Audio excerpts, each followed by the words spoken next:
AP. Abubakar Musliyar അദ്ദേഹം എഴുതി എന്താണെന്നറിയോ?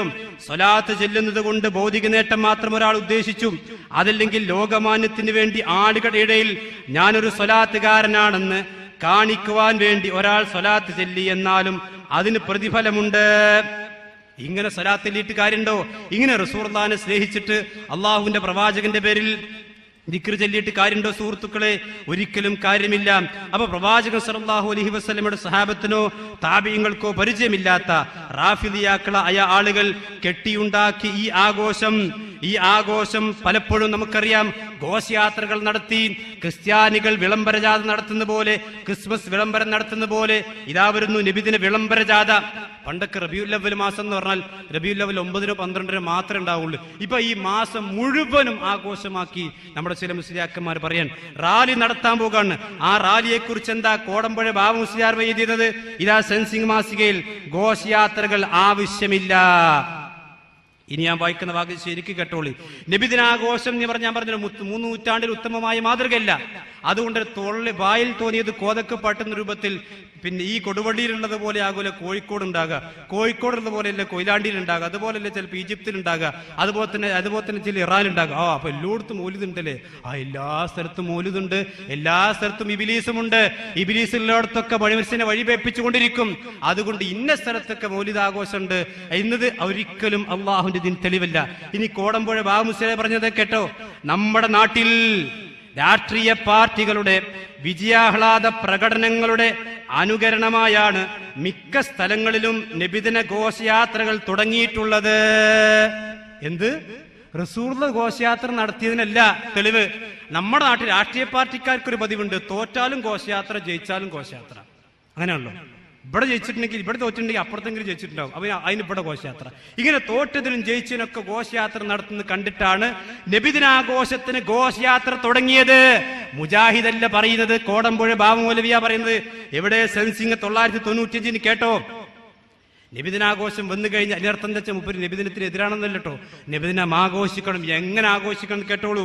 മഹല്ലിലെ എല്ലാ വീടുകളിലും റബീഉൽ അവ്വൽ അവസാനിക്കുന്നതിന് മുമ്പായി ഒരു ദിവസമെങ്കിലും മൗലിദ് പാരായണവും അന്നദാനവും നടക്കണം. ഇതൊക്കെ ആര് പഠിപ്പിച്ചതാ? അള്ളാന്റെ ദീൻ തെളിവുണ്ടോ? കേട്ടോ, അയൽവാസികളെയും ബന്ധപ്പെട്ടവരെയും പങ്കെടുപ്പിക്കാൻ ശ്രമിക്കണം. കഴിയില്ലെങ്കിൽ വീട്ടുകാർ മാത്രമായെങ്കിലും മൗലിദ് പാരായണം നടത്തണം. ഇനി ഞാൻ വായിക്കുന്ന വരി ശരിക്ക് കേട്ടോ. പരിസരത്ത് മൗദൂദികളോ മുജാഹിദുകളോ ഇല്ലെങ്കിൽ ലൗഡ് സ്പീക്കർ ഈ പരിപാടിക്ക് ഉപയോഗിക്കേണ്ടതില്ല. സുബ്ഹാനല്ലാഹ്. ഇങ്ങനുണ്ടോ ഇസ്ലാമിലൊരു ദീന് സുഹൃത്തുക്കളെ? സമീപത്തോ അല്ലെങ്കിൽ അയൽപക്കത്ത് മുജാഹിദ് ഉണ്ടെങ്കിൽ മൈക്കിൽ കൊടുത്തോ മൗലിദ്, ഇല്ലെങ്കിൽ മെല്ലെ ചെല്ലിയാ മതി. ഇത് പരിശുദ്ധ ദീനുൽ ഇസ്ലാമാണോ? പൊന്നു മുസ്ലിമെ നെഞ്ചത്ത് കൈവച്ചുകൊണ്ട് ആലോചിച്ചോ. ഖബറിൽ ഒറ്റക്ക് കിടക്കുന്നത് ആ ഖബറിനെ ആലോചിച്ചുകൊണ്ട് ചിന്തിച്ചോ, ഇത് ഇസ്ലാമാണോ? അള്ളാഹുവിന്റെ പ്രവാചകൻ പഠിപ്പിച്ച ദീനുൽ ഇസ്ലാം അല്യവും അക്മൽതു ലക്കും ദീനക്കുമെന്ന് അള്ളാഹ് പൂർത്തിയാക്കിയ ദീനുൽ ഇസ്ലാമിൽ ഇങ്ങനെ ഒരു സ്വലാത്തുണ്ടോ? ഇങ്ങനെ ഒരു നബിദിനാഘോഷമുണ്ടോ? ഇല്ലെന്നാണ് അഹ്ലുസുന്നയുടെ പണ്ഡിതന്മാർ പഠിപ്പിച്ചിട്ടുള്ളത്.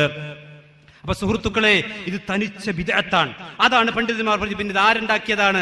അൽ അക്കാലൂന, തീറ്റക്കൊതിയന്മാരായ ശഹവത്തിന്, അതുപോലെ തന്നെ സ്വന്തം ദേഹച്ചക്ക് പ്രാധാന്യം കൊടുക്കുന്നവർ, അവരുണ്ടാക്കി കൊടുത്തതാണ് ഈ മൗലിദാഘോഷം. അതുകൊണ്ട് സുഹൃത്തുക്കളെ, അത് ബിദ്അത്താണ്. ആ ബിദ്അത്ത് ചെയ്താൽ അള്ളാഹുവിന്റെ അടുക്കൽ രക്ഷപ്പെടുകയില്ല. ആ ബിദ്അത്ത് ചെയ്തിട്ടുണ്ടെങ്കിൽ അള്ളാഹുവിന്റെ പ്രവാചകന്റെ ഹൗദുൽ കൗസറിൽ നമുക്ക് വെള്ളം കിട്ടുകയില്ല.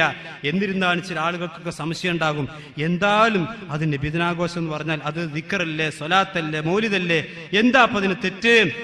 അത് നല്ലതല്ലേ എന്ന് പറഞ്ഞുകൊണ്ട് സുഹൃത്തുക്കളെ, അള്ളാഹുവിന്റെ ദീനിൽ ഒരു കാര്യം നമ്മൾ തുടങ്ങി വെച്ചാൽ അതിന്റെ ഗൗരവം എത്രയാണോ? ഞാനതുകൊണ്ട് പറഞ്ഞുകൊണ്ട് അവസാനിപ്പിക്കാം. അള്ളാഹുവിന്റെ ദീനിൽ നമുക്ക് അർഹതയില്ലാത്ത കാര്യം നമ്മൾ തുടങ്ങി വെച്ചാൽ, മഹാന ഇമാം ദാരിമി റഹ്മത്തുള്ളാഹി അലൈഹി ഉദ്ധരിക്കുന്ന ഹദീസിൽ കാണാൻ നമുക്ക് കഴിയും. എന്താ? അബ്ദുല്ലാഹി ഇബ്നു മസ്ഊദ് റളിയല്ലാഹു അൻഹു, അതുപോലെ തന്നെ അബൂ മൂസ അശ്അരി റളിയല്ലാഹു അൻഹു, അവർ രണ്ടുപേരും ഉദ്ധരിക്കുന്ന ഹദീസിൽ റസൂലുള്ളാഹിന്റെ പള്ളിയിലേക്ക് അബൂ മൂസ അശ്അരി റളിയല്ലാഹു അൻഹു നേരത്തെ തന്നെ കടന്നു വരികയാണ്. റസൂലുള്ളാഹിന്റെ പള്ളിയിലേക്ക് കടന്നു വന്നപ്പോ അവരവിടെ ഒരു കാഴ്ച കാണുന്നു. എന്താ കാഴ്ച? ചില ആളുകളതാ, അവർ റസൂലുള്ളാഹി സ്വല്ലല്ലാഹു അലൈഹി വസല്ലമയുടെ പള്ളിയിൽ ഇരുന്നു കൊണ്ട് 100 പ്രാവശ്യം തക്ബീർ ചെല്ലുന്നു. ഓരോ പ്രാവശ്യം ചെല്ലുമ്പോഴും ഓരോ കല്ലുകൾക്ക് ആ കുഴിയിലേക്ക് എടുത്തു വിടുന്നു. അങ്ങനെ അത് കണ്ടപ്പോ അബൂ മുസ്ലിം അശ്അരി റളിയല്ലാഹു അൻഹു അബ്ദുല്ലാഹി ബിൻ മസ്ഊദ് റളിയല്ലാഹുവിന്റെ അടുക്കലേക്ക് ഓടുകയാണ്. അങ്ങനെ ഓടിയ വിവരം പറഞ്ഞു.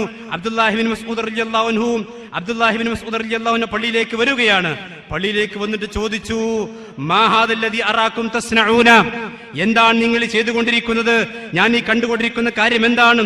ഖാലു, അവർ പറഞ്ഞു, അബാ അബ്ദുല്ലാ ഹസാനഉദു ബിഹി തക്ബീർ വത്തഹ്ലീൽ വത്തസ്ബീഹ്, അല്ലി അബൂ അബ്ദുല്ലാ, ഞങ്ങൾ തക്ബീറുകളും തഹ്ലീലുകളും ചൊല്ലിക്കൊണ്ടിരിക്കുകയാണ്.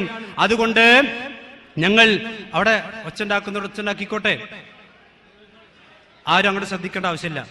അപ്പൊ അബ്ദുല്ലാഹി ബിൻ മസ്ഊദ് റളിയല്ലാഹു അൻഹു പറഞ്ഞു, ആ അബ്ദുല്ലാഹി ബിൻ മസ്ഊദ് അദ്ദേഹം അവരെ ആക്ഷേപിച്ചപ്പോൾ അവർ പറഞ്ഞ വാചകമുണ്ട്. ശരിക്കും നിങ്ങൾ ചിന്തിച്ചോ സുഹൃത്തുക്കളെ, നബിദിനം ആഘോഷിക്കുന്നവരെ നിങ്ങൾ ചിന്തിച്ചോ?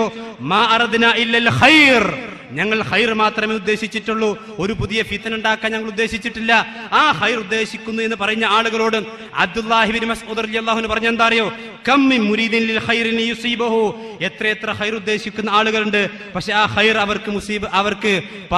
അവർക്ക് പുൽകാൻ കഴിയുകയില്ല. എന്നിട്ട് ഹദീസിന്റെ റാവി പറയാണ്, ഈ ഖൈർ ഉദ്ദേശിച്ചുകൊണ്ട് ചെയ്തു എന്ന് പറയപ്പെടുന്ന ആളുകൾ അവസാനം യൗമുൻ നഹ്ർവാനിൽ ഖവാരിജുകളുമായി നടന്ന യുദ്ധത്തിൽ ആ ഖവാരിജിന്റെ കൂടെയാണ് ഞങ്ങൾ കണ്ടത്.